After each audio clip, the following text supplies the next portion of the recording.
Good afternoon, ladies and gentlemen. I'm your host, the Lost Chevalier, and you're welcome back to the elevator game with Catgirls. Let's continue. What was this one? Okay, so we are following the trail of something. Probably there. Ha! You think you can get away from me? Where did it go now? Well, there are only two places to go, so... This is the other thing. It's not here. That means it's over here. Ha!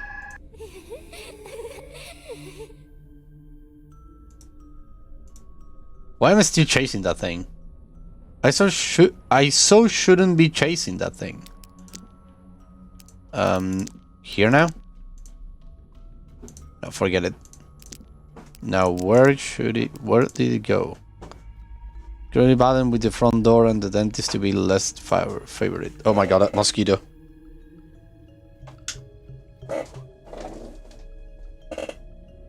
Where is the mosquito? It went... Oh my god, it went behind it.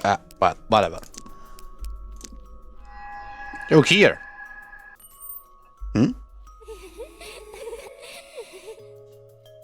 What did he just... What the hell is this? You just left something for me? It's seriously a vial full of blood? I shouldn't ask. A vial of blood, but for what? For you? No, I don't think so. So we have a vial of blood. Maybe it's for the...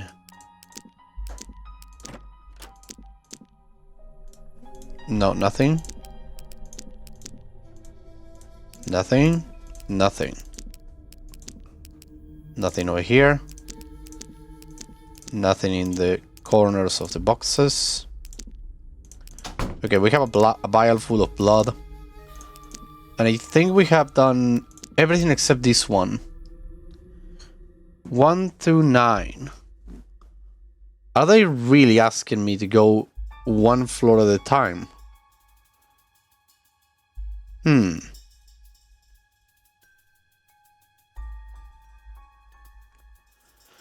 Maybe we can do the 1 through 9. Wait a second. Let me see something.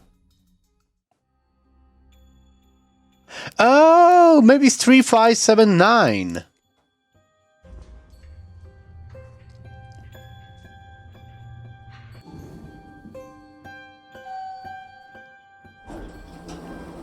Three, 5. I'm recording, right? Yeah, everything's being recorded. Good. 5.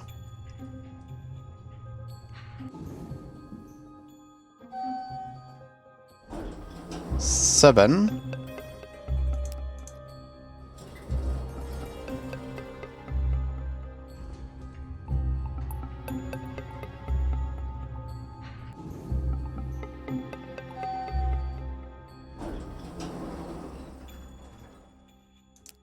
9. It should be this combination, isn't it?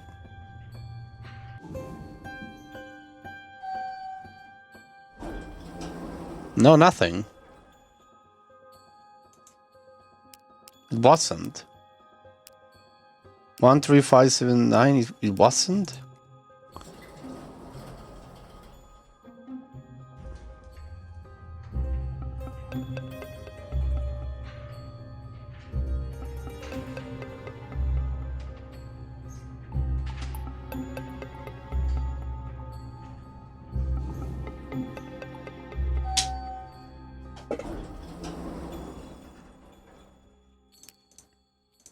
Yes, leave the building.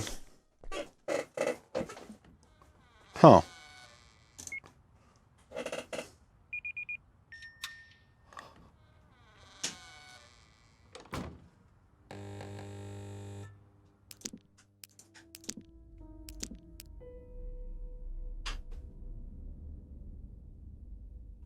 Maybe the numbers to the right of 1?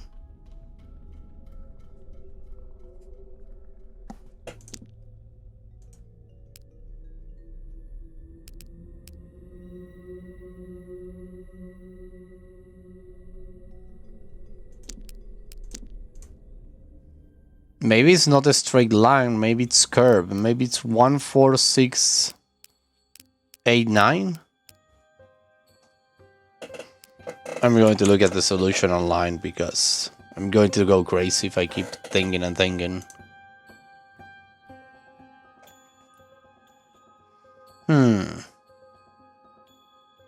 No, not this.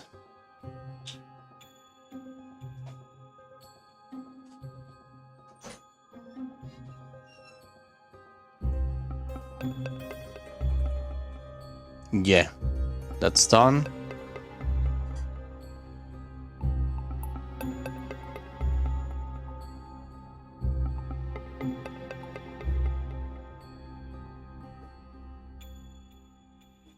Yeah, this is done. Wait a second. I would have never guessed.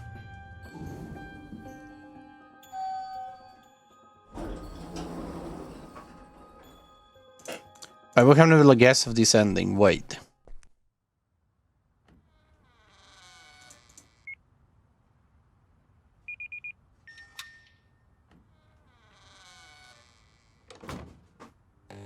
Remember the thing that say the flower hungers? It's supposed to be this. Is this the flower in question, the one that hungers? Technically, I still have that vial of blood I got earlier. Water the plant, why not?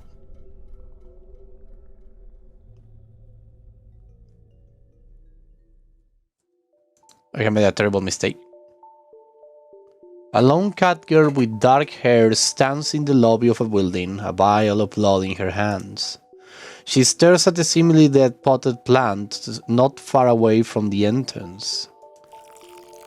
The girl isn't sure why she feels the compulsion, but she decides to water it. It's not as though watering a dead plant could possibly be dangerous. Yet, to her surprise, there is an immediate response to her actions. A flower blooms on top of the plant branches, mesmerizing in its beauty. What happened next plays out too fast for the girl to register, let alone stop it. A part of the flower makes its way past her surprised lips, forcing her to swallow something small and smooth. It doesn't take long for the seed to make its presence known. She can feel something warm in her chest spreading and blooming gently at first.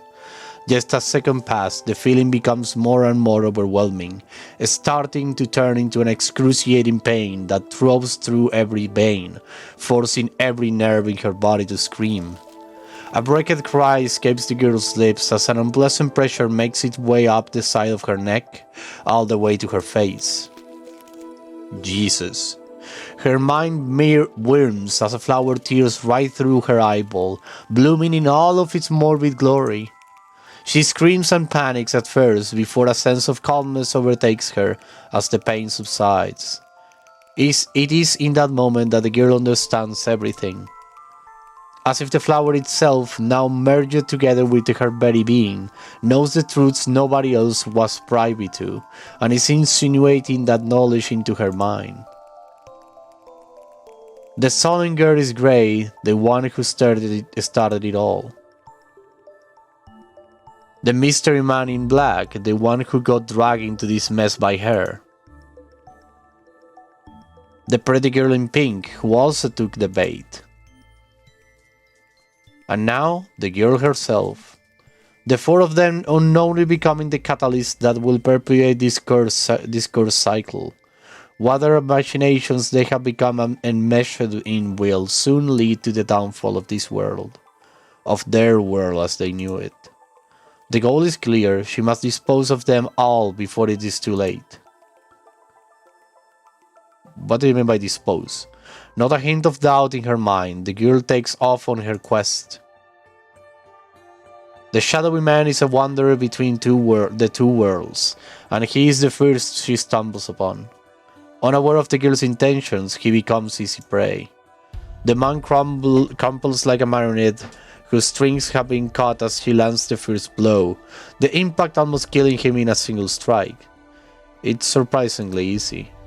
The girl realized that the mysterious flower did not only share knowledge, it shared power. She is far more than she was before. The delicate rose also fell easily to her new strength. It surprises the girl how easy these actions come to her, to break, to kill she once had feelings for, or perhaps even still does, but the resolve and bloodlust coursing through her veins leave her no choice. She can only find comfort in the fact that it must all be the flower's fault. It is the girl breathed in twilight who is the hardest to track down, for she probably realized the danger she's in. She's always been the smartest of the bunch. But the resolve that blooms within the girl is stronger, and her prey never truly stands a chance as she is tracked down with brutal efficiency. With the other three dead, there is a sole missing piece of the puzzle left for her, her own life. She feels the fury of the flower burning within her. It wants to live, it will fight for its survival. It has not lain dormant for so long to be extinguished now. Yet as much as its black tendrils take root in her body, her own reserve burns as in a bright fire. Fire which all plants must succumb to, and even this flower seems powerless before her in the end. Her screams of pain are cut short in a broken cry as she ends her own life. And as blood spills from her lips, she smiles in peace. What the girl could not possibly have imagined, however, is the feeling of being forced back into an agonizing consciousness. She cannot tell how much time has passed.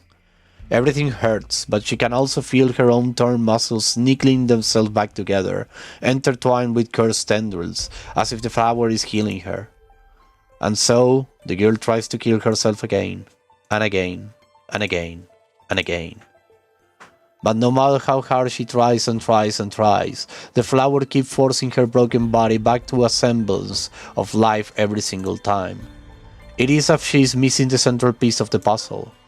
Yet the girl has no way of knowing what this piece is. She is trapped in a perpetual cycle of life and death. And since she can't stay dead, the cursed existence keeps being fed. It uses her fallen companions. The broken man is the first, as the girl finds herself wrecked back into consciousness one time to find his corpse too close, her hand somehow on his cheek. She recoils from the body in horror, only to feel a ripping sensation as tendrils that had grown between them are torn. And once the flower has taken root, it does not relinquish its hold. His remains gradually become lost from his sight as vines and leaves smothers his form. The girl in grey is next. Eerie scrapping, cracking sounds etch themselves into the flower girl's terrified memory as something happens out of her sight. Something that she somehow knows is vines insidiously growing their way through bones, consuming each in turn. She hates the knowledge, but her thoughts will not let it escape. And the girl she once loved, the delicate rose, is finally consumed by those nightmarish shoots. Hands that were once so gentle become twisted and jagged, thorns splitting through the fingernails from beneath. The tongue that once spoke barbed words give way to barbs of a more literal sense, her fallen sweetheart lips split in a silent scream. And yet somehow the growth never consumed those dead eyes, simply peeling back the eyelids to cast a withering gaze on the girl.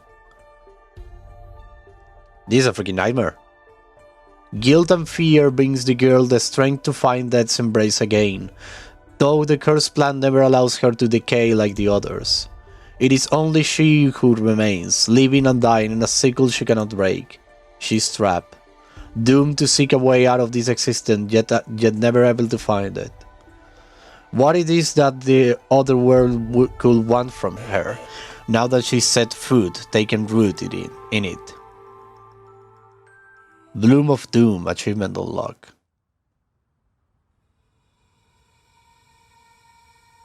Now what?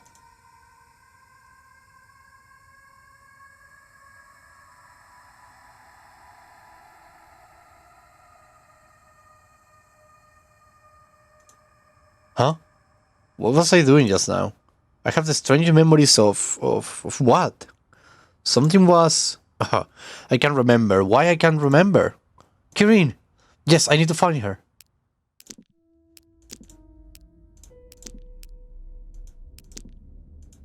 You know something? I listen to the little voice inside me that says, leave it well alone. And this is one of those times. Leave it alone indeed, because that was freaking crazy and terrible. Okay, so we have done everything we needed to do here. Now that we have the camera, we should be able to go into the next floor, into the next thing. But let me look at the freaking solution of the thing. Cat found poster 19.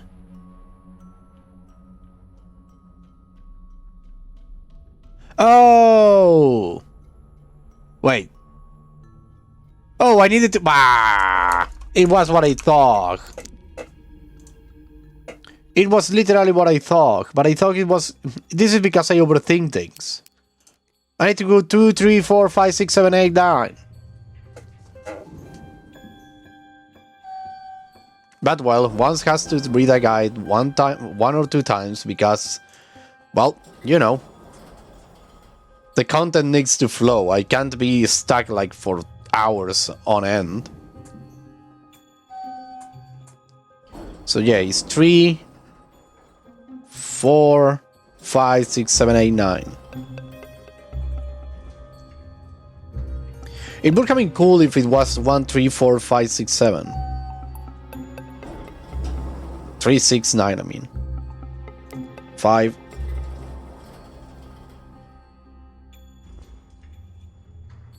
That's because I overthink things and think they are more complicated than what they really are. 6.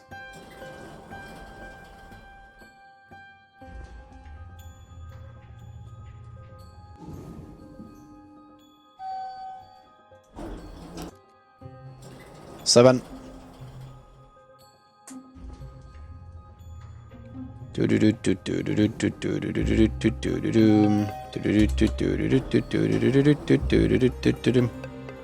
Eight.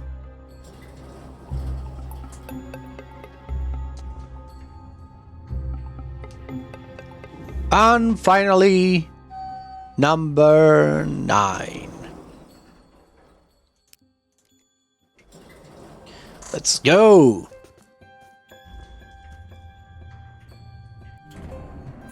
Whoa. Huh? What just happened? It felt like the elevator jumped a bit, but now it stops and the door isn't opening. What does that mean? Did something break? Did the elevator get stuck? Oh no, please don't tell me. I press a bunch of buttons, but none of them respond. The elevator. It really does seem to be stuck. What am I supposed to do? Jump around. Phone for help.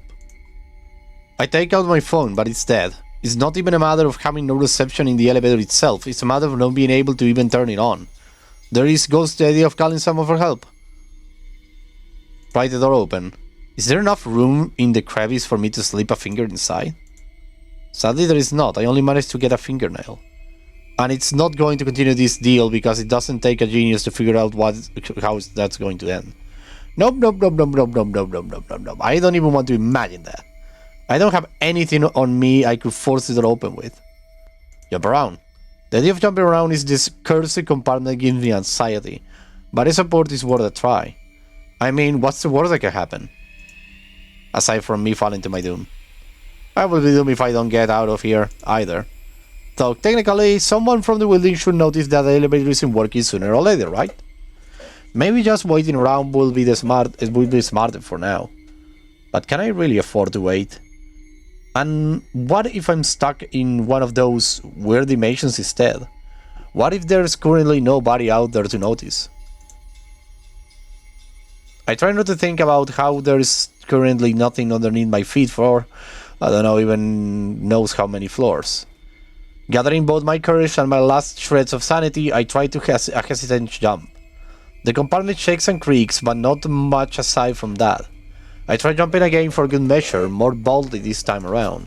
And again,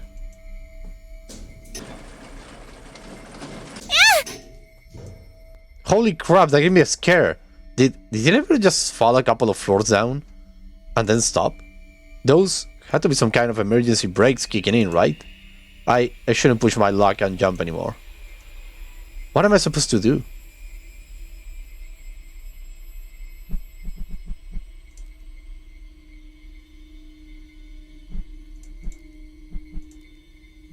Nine?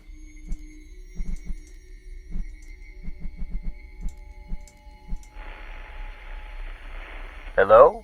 Oh my god! Ah, a response! Hello? Did the elevator get stuck again?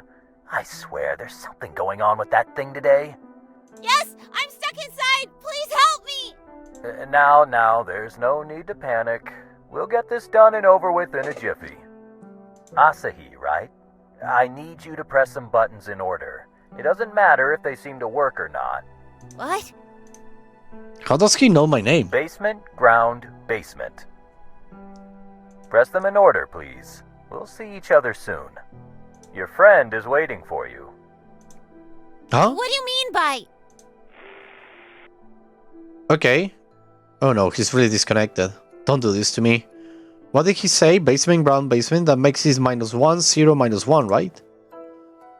-1, 0, -1.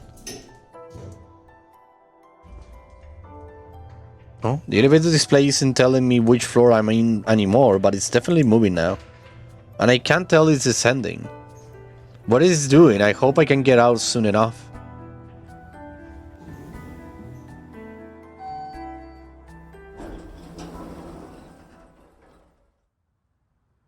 I'm free! And I have no idea where I ended up, but I will take it over being stuck. Is it the basement?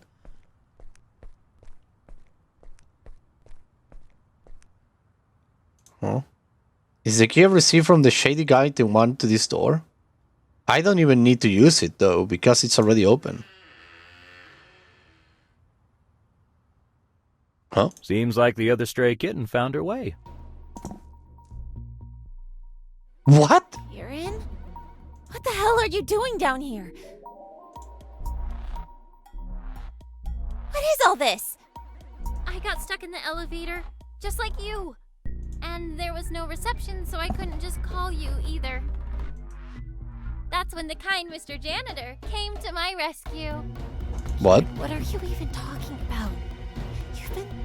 You've been gone for days.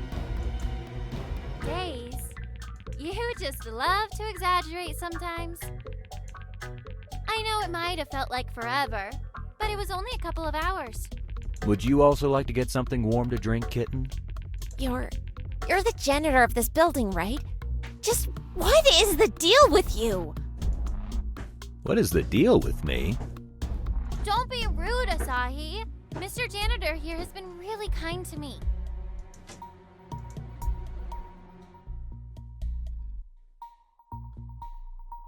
I'm not sure what circus I just stumbled upon, but it seems that Kieran is fine and safe. It also seems like the janitor isn't too bad of a person after all. He let us stay in the building until we warm up properly, and then he calls a cab for us so that we can make it home safe and sound. It seems like a happy ending to a shitty story. There is only one thing that nobody can really explain. After we come back to safety, there is no hint of Sapporo anywhere. Nobody claims to have seen her since the party, and nobody claims to have seen her from that point on ever again. One classmate even asked me, who am I talking about? As though I had to just make her up. It's as if she vanished from existence. Was Sapporo even here to begin with? Feeling lucky.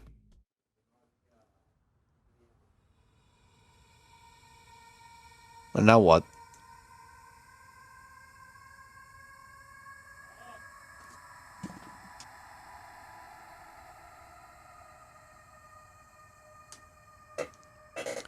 Why am I here? Why am I back here? Huh? What was I doing just now? I have strange memories of what? Something was... I can't remember. Why I can't remember? Okay. The poster is gone. How much time have we been recording? 25 minutes. We still can do the one of the skull. No, this one is done. Wait. Black Space, another game. That is the one. Sorry, I'm reading a guide really fast. So wait.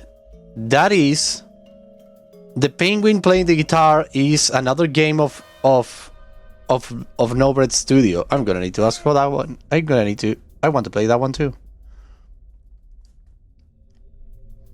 That being done.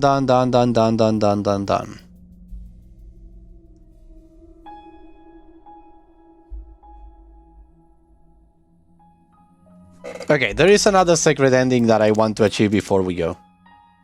I'm currently battling. If I click constantly here, I could still reconsider this whole thing. I could just leave and not look back. Maybe Kirin is fine. Maybe she can still make it back on her own. Call it quits.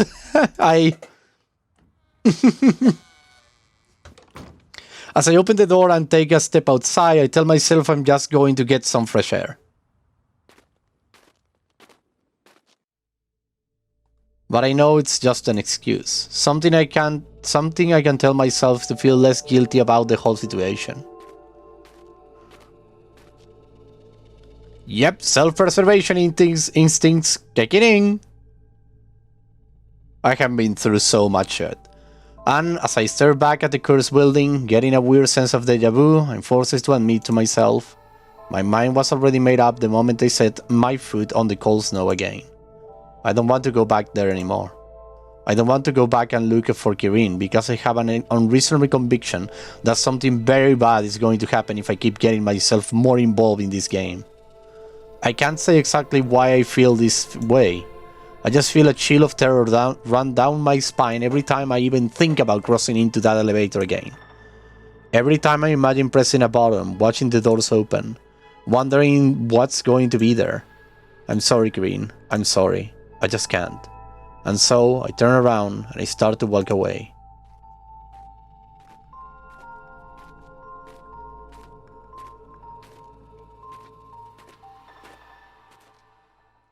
I would have never guessed this ending. The last time I saw Kirin really did turn out to be the last time I saw her. I never see her again, nor do I get to see Sapporo ever again. They both end up missing and no trace of either ever turns up. People ask how they could have disappeared into thin air like that. I know, but I can't say. The guilt of keeping quiet eats me alive at first, but it's something I grow accustomed to as time passes.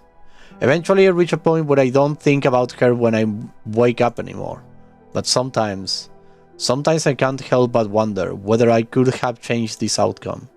If only I had been more brave. If only I had been more sure that getting Kirin back into my life was something I had truly wanted for myself. If I do being convinced she was worth risking my life for. Maybe things were for the better like this. A scarily cat. Oh no. But, lady, this cycle is not over. Wake up.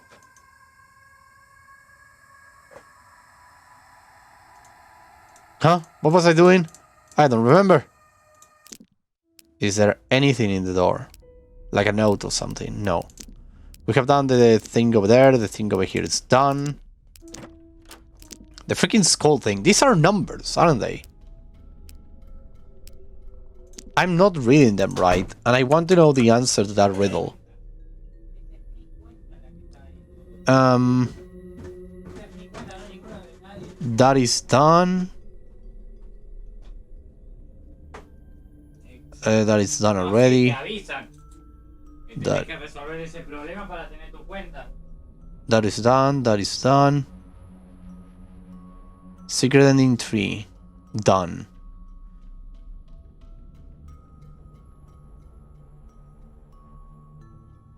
It was literally 1, 2, 3, 4, 5. Where is the... Yeah, Leon is done. That one is done. There is a secret ending 4 that I haven't done. I should start a new game from the beginning. interesting. But I have already done all the secret endings. There is nothing else over here. So what I need to do now is to go into the regular thing. What?